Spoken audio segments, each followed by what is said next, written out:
Hello everybody, my name is McKenna Shringham. I am your host for Sports Communications,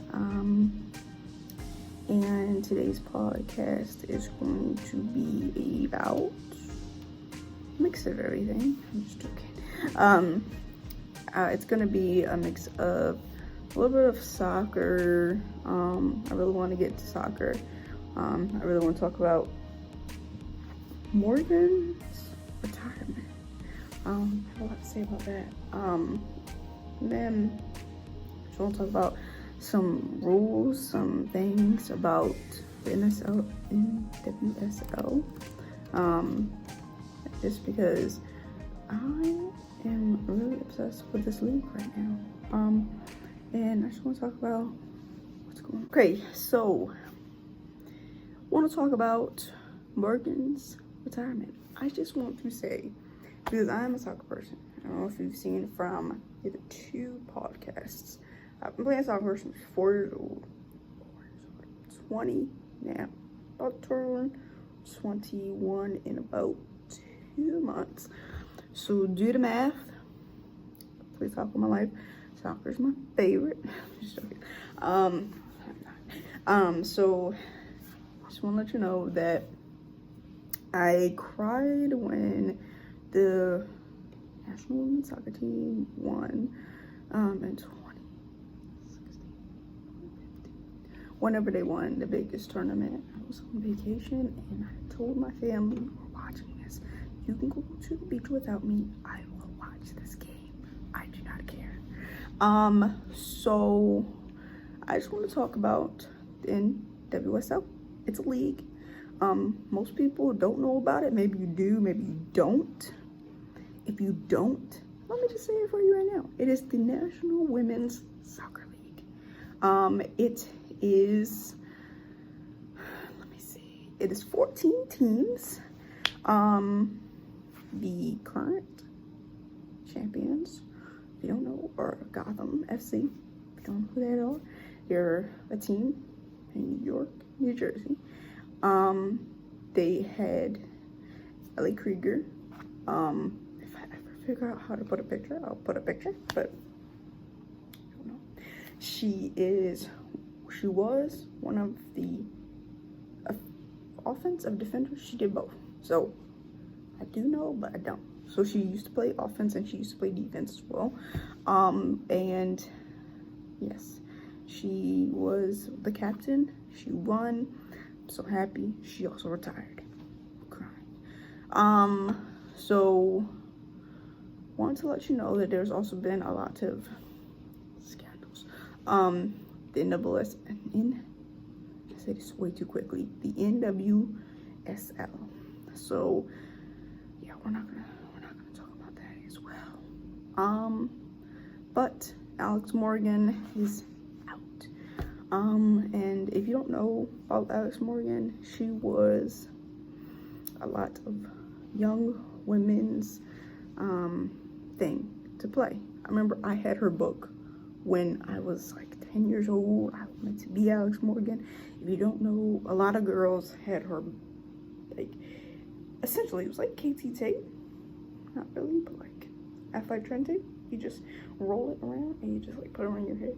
Like Alex Morgan. Like, people were her for Halloween. Like, Alex Morgan was an icon, okay? If you didn't do the, the T thing, you didn't do the T thing, you weren't Alex Morgan, like, icon, okay? So, the fact that she retired was extremely sad for us, essentially. That's all what I'm trying to just say right now. So I'm bringing up this league just to say that if you're looking for a league to watch good soccer, good women's soccer, just look it up. They're just based in the United States though, but they take a lot of people from other countries. Like, you might see some people that usually play when we play like the World Cup. You might see some people, like, I remember Christy St. Clair from Canada. She plays on one of these teams. A lot of good people play on these teams. Kind of like the WNBA. So a lot of people that usually play for the country come here. So it's like a little sweepy swap. So I just wanted to bring up this league, so in case you didn't know about it, now you know. And I love basically watching them. They have a couple games that I'll try to catch this weekend.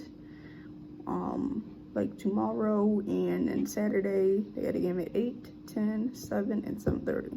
So if you don't know, then you know. Soccer. But soccer is the thing I want to talk about. So, should there be instant replays? And I'm only saying this to say, if we go back to, I want to make correct, politically correct if I shall, the World Cup. I believe it was the World Cup.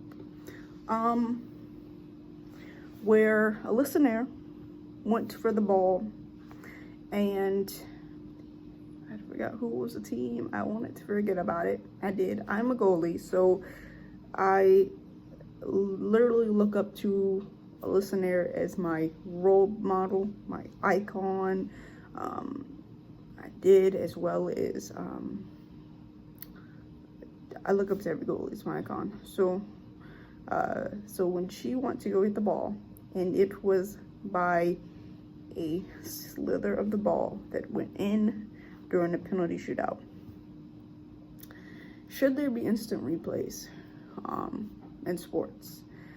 This could be any sport. I'm just bringing up soccer as one, but any sport. I'm talking about basketball. I'm talking about football.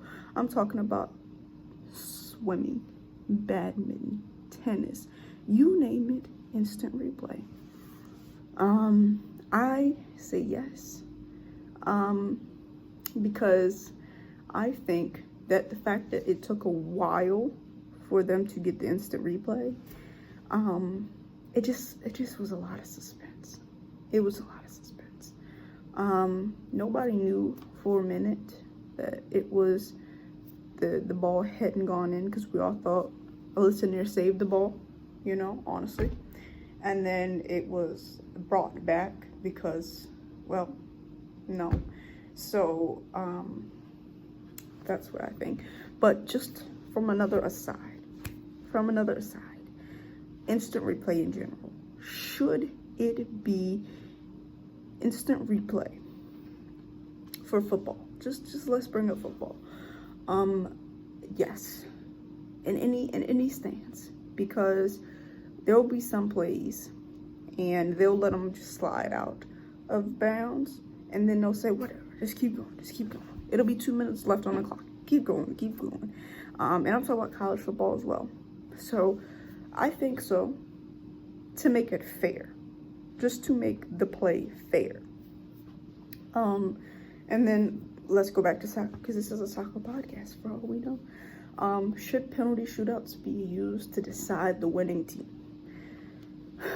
Well, like I said, I've played soccer all my life. So, should it? I say yes.